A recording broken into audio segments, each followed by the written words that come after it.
अथ श्रीमद् रामायणे आदिकाव्ये सुन्दरकाण्डे चत्वारिंशः सर्गः।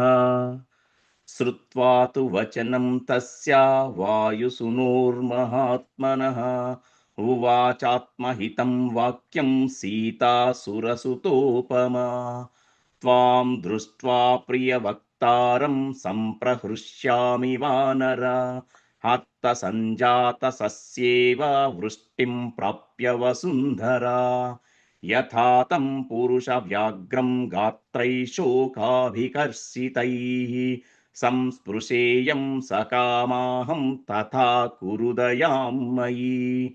अभिज्ञानाञ्च रामस्य दद्या हरिगणोत्तमा। क्षिप्तामिशीकां काकस्य कोपादेकाक्षिशातनीम् मनःशिलायास्तिलको गण्डपार्श्वे निवेशितः। त्वया प्रणष्टे तिलके तं किल स्मर्तुमर्हसि। सवीर्यवान् कथं सीतां हृतां समुनुमन्यसे। वसन्तीं रक्षसां मध्ये महेन्द्रवरुणोपमः। एष चूडामणिर्दिव्यो मया सुपरिरक्षितः। एतं दृष्ट्वा प्रहृष्यामि व्यसने त्वामिवानघु। एष निर्यातितः श्रीमान् मया ते वारिसम्भवः। अतः परं न शक्ष्यामि जीवितुं शोकलालसा। असह्यानि च दुःखानि वाचश्च हृदयच्छिदः। राक्षसीनां सुघोराणां त्वत्कृते मर्शयाम्यहम्। धारयिष्यामि मासन्तु जीवितं शत्रुसूदना। मासाधूर्ध्वं न जीविष्ये त्वया हीन नृपात्मजा। घोरो राक्षसराजोऽयं दृष्टिश्च न सुखामयी। त्वां च श्रुत्वा विषज्जन्तं न जीवेयमहं क्षणम्। वैदेह्या वचनं श्रुत्वा करुणं साश्रुभाषितम्। तदा ब्रवीन्महातेजा हनुमान् मारुतात्मजः। त्वच्चोकविमुखो रामो देवी सत्येन ते शपे। रामे दुःखाभिभूते तु लक्ष्मणः परितप्यते। कथंचिद्भवति दृष्टा न कालः परिशिचोत्तमम्। इमं मुहूर्तं दुःखानाम् अन्तं द्रक्ष्यसि भामिनी। तावुभौ पुरुषव्याघ्रौ राजपुत्रावरिन्धमौ। त्वद्दर्शनकृतोत्साहो लङ्कां भस्मीकरिष्यतः। हत्वा तु समरे क्रूरं रावणं सह बान्धवम्। राघवौ त्वां विशालाक्षि स्वां पुरीं प्रापयिष्यतः। यत्तु रामो विजानीयात् अभिज्ञानमनिन्दिते। प्रीतिसञ्जननं तस्य भूयस्त्वं धातुमर्हसि। सा ब्रवीदत्तमेवेति मायाभिज्ञानमुत्तमम्। एतदेव हि रामस्य दृष्ट्वा मत्केशभूषणम्। श्रद्धेयं हनुमान् वाक्यं तव वीर भविष्यति। सतं मणिवरं गृह्या श्रीमान् प्लवगसत्तमः। प्रणम्य शिरसा देवीं गमनायोपचक्रमे। तमुत्पातकृतोत्साहम् अवेक्ष हरिपुङ्गवम्। वर्धमानं महावेगं बुवाच जनकात्मजा। अश्रुपूर्णमुखी दीना बाष्पगद्गदया गिरा। हनुमान् सिंहासं कासौ भ्रातरौ रामलक्ष्मणौ। सुग्रीवं च सहावाक्यं सर्वान् ब्रूयाह्यनामयम्। यथा च स महाबाहुर्मां तारयति राघवः। अस्मादुःखाम्बुसंरोधा त्वां समादातुमर्हसि। इमं च तीव्रं मम शोकवेगं रक्षोभिरेभिः परिभत्सनं च। ब्रूयास्तु रामस्य गतः समीपं शिवच्च ते द्वास्तु हरिप्रवीरा। स राजपुत्र्या प्रतिवेदितात्तः कपिकृतार्थः परिहृष्टचेताः अल्पावशेषं प्रसमीक्ष्य कार्यं दिशं ह्युदीचिं मनसा जगाम। इत्यार्षे श्रीमद् रामायणे आदिकाव्ये सुन्दरकाण्डे चत्वारिंशः सर्गः। अथ श्रीमद् रामायणे आदिकाव्ये सुन्दरकाण्डे एकाचत्वारिंशः सर्गः।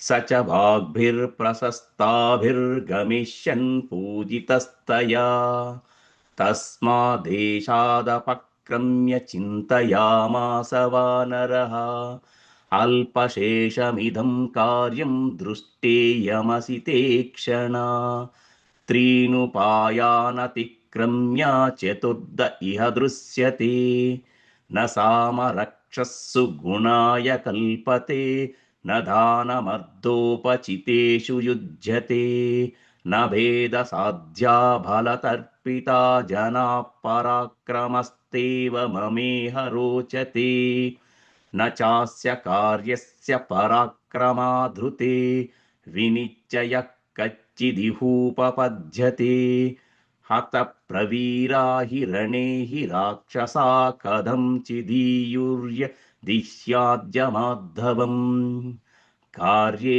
कर्मणि निर्दिष्टे यो बहून्यपि साधयेत् पूर्वकार्यविरोधेन स कार्यं कर्तुमर्हति न ह्येकः साधको हेतुः स्वल्पस्यापीह कर्मणः यो ह्यार्थं बहुधा वेद स समर्थोऽर्थसाधने इहैव तावत्कृतनिश्चयो ह्यहं यदि वज्रेयं प्लवगेश्वरालयं परात्मसमर्थविशेषत्वत्वित्ततः कृतं स्यान्मम भर्तुस्रासनम् कथं नु कल्वद्य भवेत् सुखागतं प्रसह्य युद्धं मम राक्षसैः सह तदैव कल्मात्मबलं च सारवत् सम्मानयेन्मां चरणे दशाननः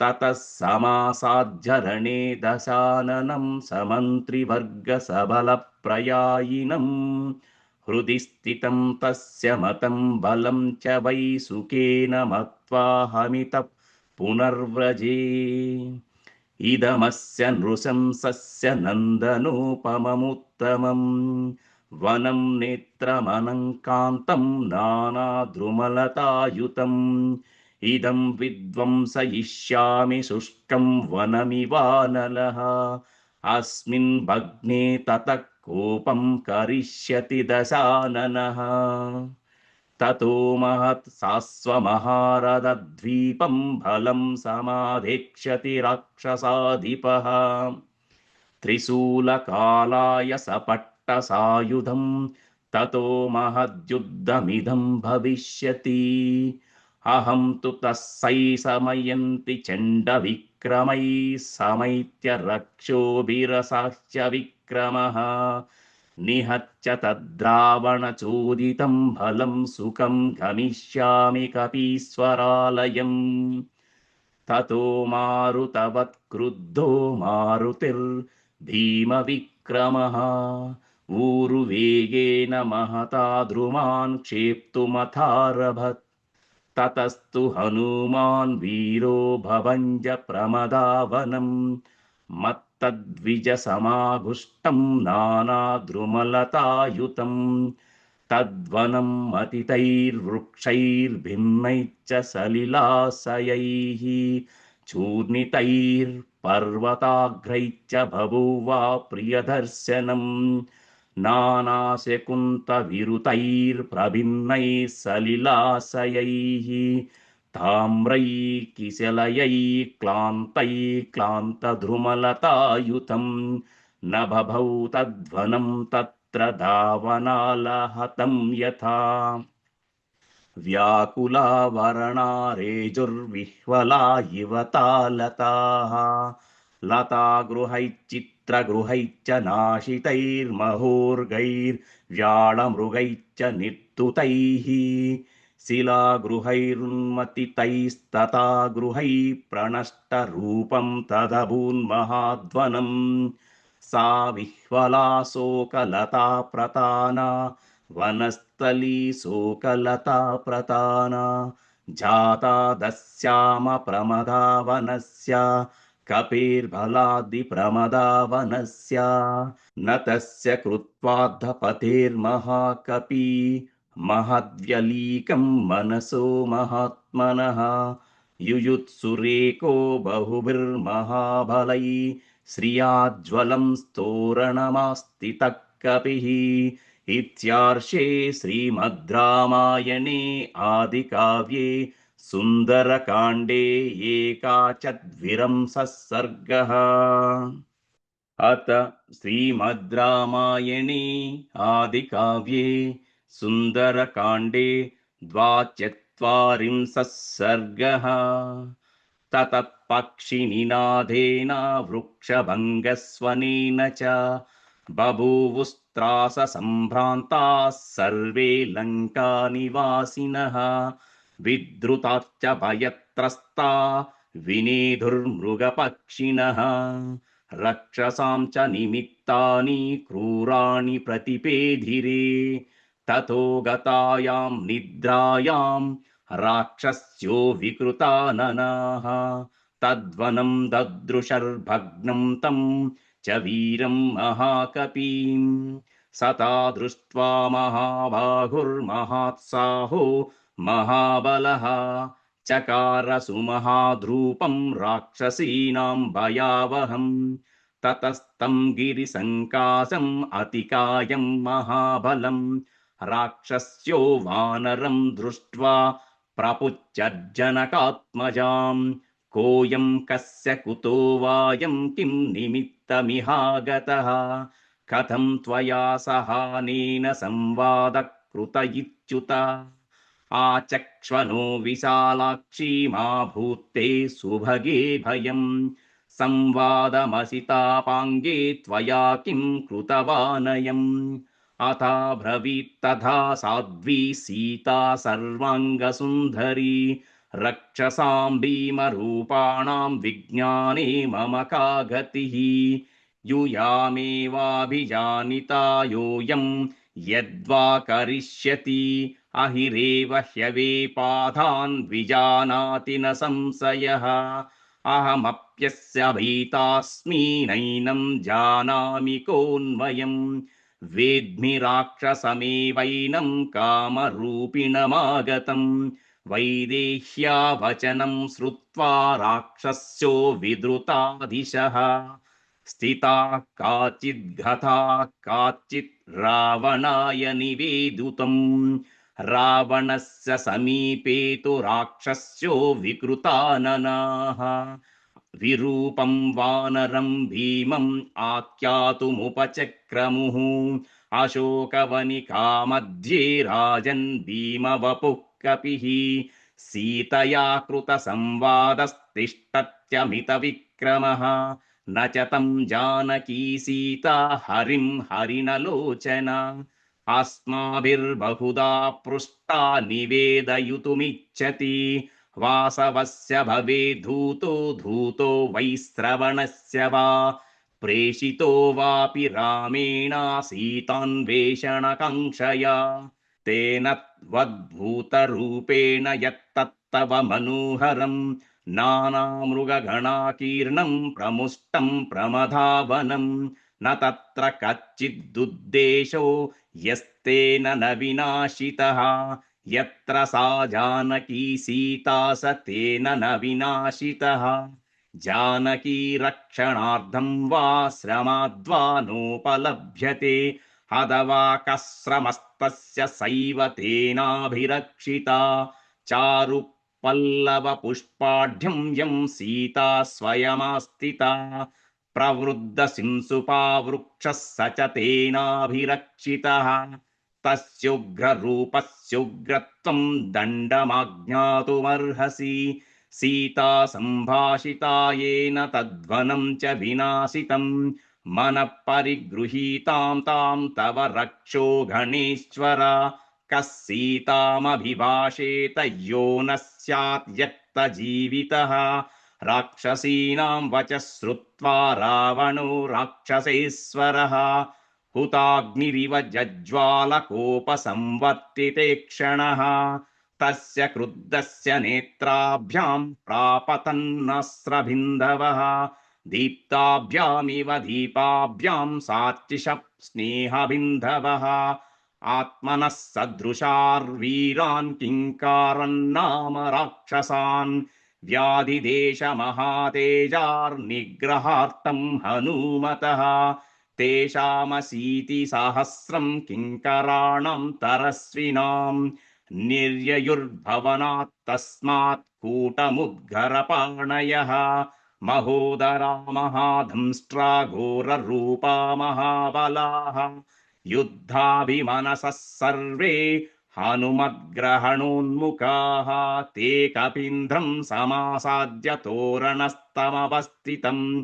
अभिपेतुर्महावेगाः पतङ्गा इव पावकम् ते गदाभिर्विचित्राभिर्परिगैः काञ्चनाङ्गदैः आजुग्नर्ववानरश्रेष्ठं शरैश्चादित्यसन्निभैः मुद्गुरैः पट्टिशैलैः प्रासतो मरशक्तिभिः परिवार्य हनुमन्तं सहसा तस्तुरग्रतः हनुमानपि तेजस्वी श्रीमान् पर्वतसन्निभः क्षितावा विद्यलाङ्गूलां ननदा च महास्वनम् स भूत्वा समाहाकायो हनुमान् मारुतात्मजः दृष्टमास्फोटयामास लङ्कां शब्देन पुरायन् तस्या स्फोटितशब्देन महता सानुनादिना हेतुर्विहाङ्गा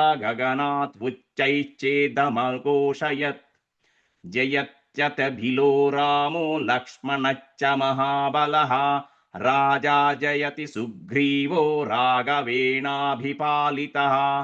दासोऽहं कौसलेन्द्रस्य रामस्याक्लिष्टकर्मणः हनुमान् शत्रुसैन्यानां निहन्ता मारुतात्मजः न रावणसहस्रं मे युद्धे प्रतिफलं भवेत् शिलाभिस्तु प्रहरतः पादपैश्च सहस्रशः अर्धयित्वा पुरीं लङ्काम् अभिवाद्य च मैथिलीं समृद्धादो गमिष्यामि मिषतां सर्वरक्षसां तस्य सन्नादशब्देन ते भवन् भयशङ्किताः ददृशुश्च हनुमन्तं सन्ध्यामेघमिवोन्नतं स्वामि सन्देश निस्सङ्कास्ततस्ते राक्षसा कपिं चित्रैः प्रवरणैर्भीमैरभिपेतुस्ततस्ततः सतैः परिवृतः शूरैः सर्वतः स